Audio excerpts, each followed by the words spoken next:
Good afternoon. My name is Ruth. I'm with Homestead, and welcome to my channel. I just got done, well, I'm in the tail end of a very long road trip.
Such a great time. The best part of all was being able to see my friends and family who I haven't seen in many, many years. So my grandmother passed away, and we were having her memorial service this past weekend, and I mean, talk about an epically wonderful, kind, generous, hardworking, motivated, you know, uncomplaining, you know, just really special woman that, I mean, I am blessed to be able to have called her my grandmother. And she has many other grandchildren.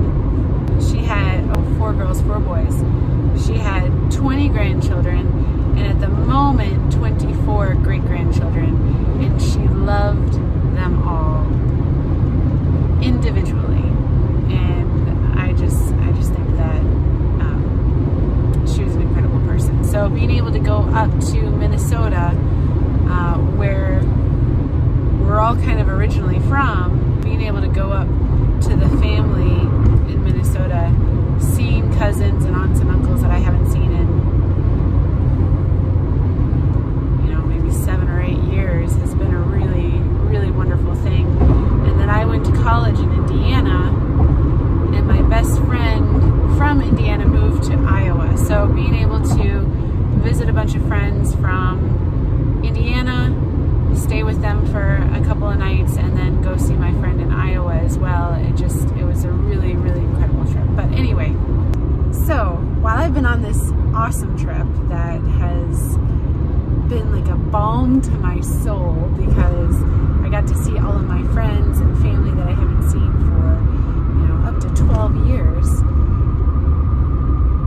The baby eggs that I ordered have started hatching. So about 35 days ago, a month and a half ago, I went online to Etsy and I ordered goose eggs, I ordered guinea eggs, and I ordered quail eggs. Now, I ordered them all at the same time, which was not the best idea, because there's such a big difference in incubation time between a goose and a quail that I should have thought that through a little bit more. But this was my first time ordering eggs and going out and getting these different types of varieties of birds, and so I'll give myself some grace on that. I immediately put the goose eggs into our incubator, because goose eggs take like 30-35 days to incubate. Now quail eggs take about 18 days to incubate, and guinea eggs are about 25, I think about 25, maybe 23, maybe 28, something like that. But I have a chart, there's a specific day that you put these eggs in,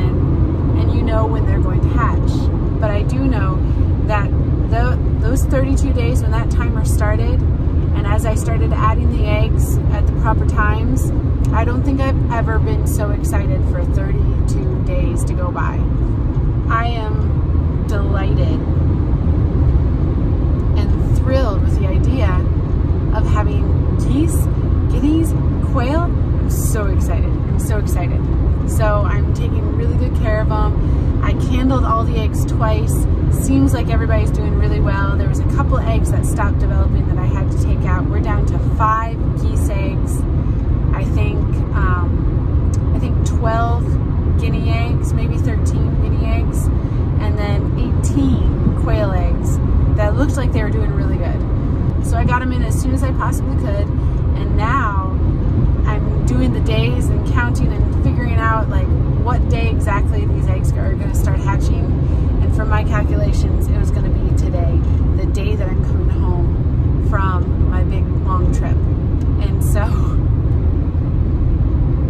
I mean, talk about really good timing, but then if any of them start hatching early, I'm going to miss it. And I'm really excited about this hatching, so I did not want to miss it. My husband messages me, I think 2 days ago, and says he hears peeping coming out of the eggs. I'm like, no, that means that they're starting to hatch. I'm gonna miss it. And so over the course of the last day and a half, 5 guinea eggs have hatched, and he said he still hears peeping going on in the incubator. So I'm not too worried, because I know that geese eggs, you know, it's a give or take a few days. Guinea eggs, it seems like they're like right on the day, almost, or a little bit early. And then, I don't know about the quail eggs. He hasn't told me anything about the quail eggs yet, but at the moment, where I've got 5 guinea chicks waiting for me at home, and I am so excited to go home and see these baby chicks, because if you've ever seen a baby guinea hen, oh my goodness, they're adorable. They're tiny. They're very, very tiny. You think a baby chick is tiny? A guinea hen is tiny. Quails are going to be even tinier, so I don't even know how I'm going to be able to handle that. So cute. And then the bigness of the geese is also going to be super cute. So we did have a couple of duck eggs that my husband snuck into the incubator at a random time that I didn't know when. And so we had baby Igor born a couple of days before I left for my trip. And baby Igor, I am absolutely enraptured with. I'm in love with baby ducks. Oh my goodness. They're sweet and cute and wonderful and innocent and adorable and fluffy, and so all the things. So one of the eggs did not develop, and the other one, we got baby Igor. Now baby Igor, he had a little bit of an issue when he was born, and it was a little bit concerning. This is our first year hatching eggs, and so we are very much learning what we're doing right now. And we have done a lot of chickens at this point, but we have not done any ducks. And so this baby Igor is our very first baby duck to be hatched at our homestead. And it's a big deal. It's a really big deal. But when he came out, his neck was crooked.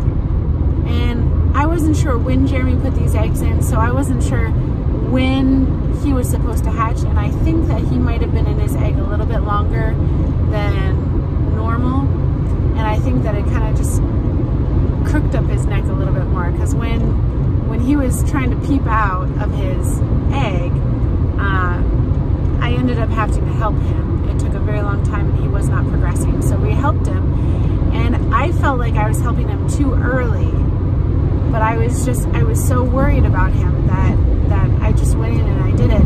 But then it ended up that he was completely detached. His placenta had completely detached from the egg, and so he was more than ready to get out of that egg, and we helped him a lot in order to get out. So I'm thinking that there was something wrong going on there. But crooked neck, or it's called wry neck in ducks, and chickens can get it too. There's several poultry that can get wry neck.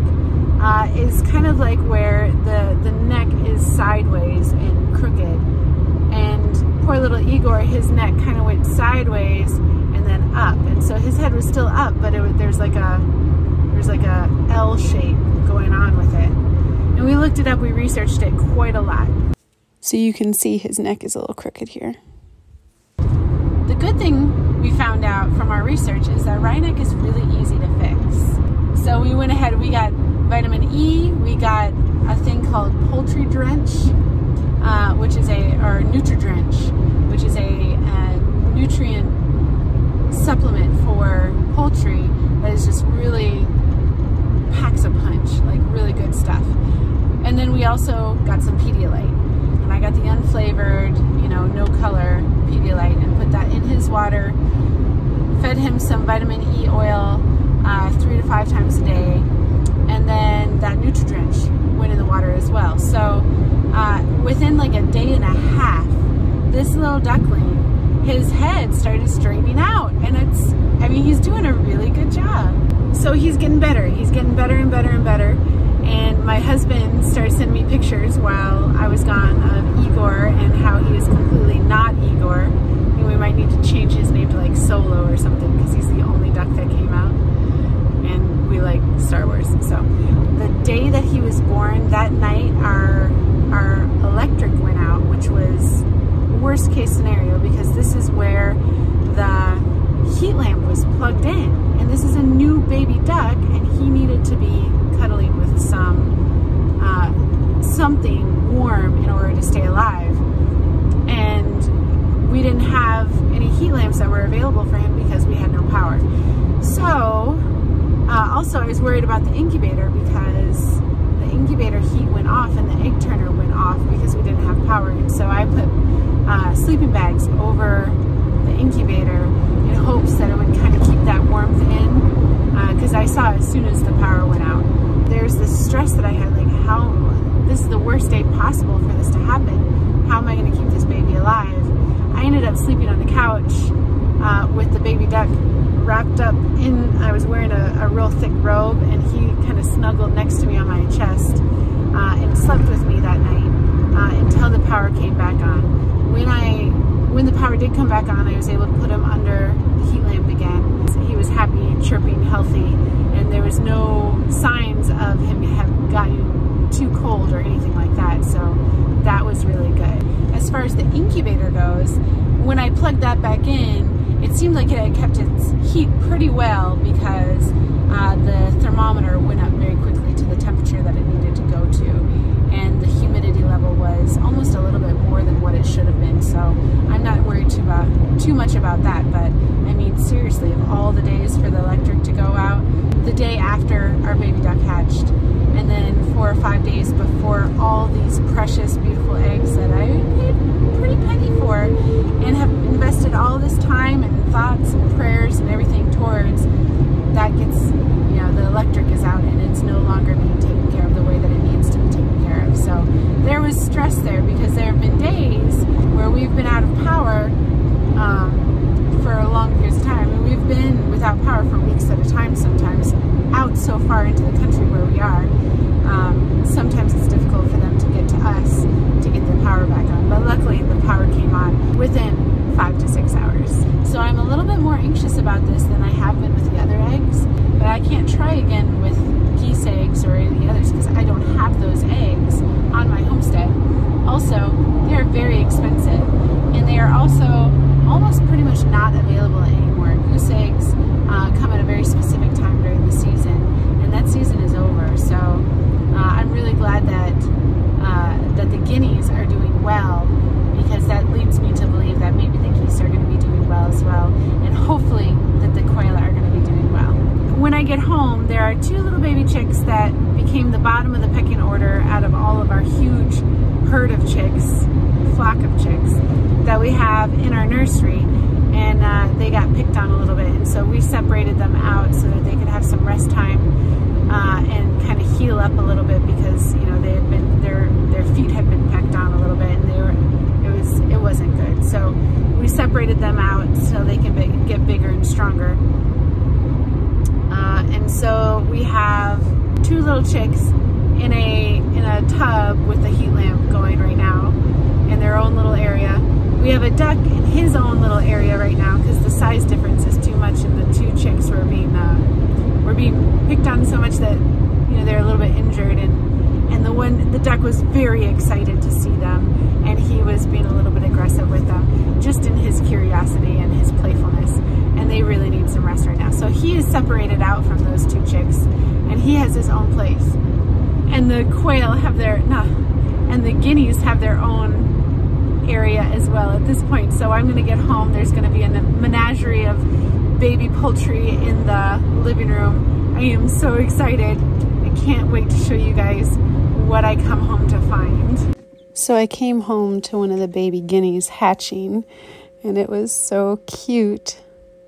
Another one hatched right after him as well, and you can kind of see that. Here are the baby guineas.